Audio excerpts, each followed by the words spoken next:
Yeah, I'm curious as to like the rumblings on, in DC about what may or may not be in there. I mean, you have people who were close, they claim to see him, like Elon Musk, who said Trump is in there. That's why he won't release him.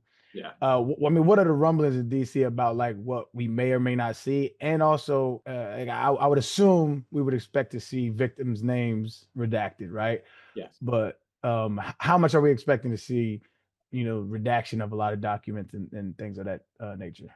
If the full files come out, which again is what we're all pushing for, I think there's going to be across all lines of geography, political, even age, you're going to see the worst of the worst and the most elite and corrupt in there. I think that's obvious why this has been so buried so deep. And I think people understand that they're willing to be honest about it. They will certainly redact the victims' names. But the worry too is then they like over redact in an effort to cover up for whoever or whatever the deal is. And I mean, the amount of money that gets donated by these people is more than any of us will make, or certainly, I'll make in my lifetime. So there's real power still battling here. And I don't think that battle's over yet. So I think it's important people stay tuned into this and like drive accountability on it. So who makes that call over what is and isn't redacted? Ultimately, it's Pam Bondi, who's the Attorney General, who runs the Department of Justice. She reports obviously to the president. So it's going to be a combination of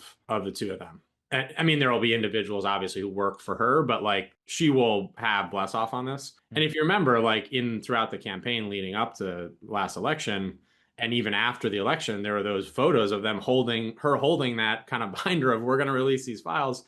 And then they were the ones fighting to hold it back. So I think it's pretty reasonable to have a lot of healthy skepticism that all of a sudden now they're just going to totally change their tune on this.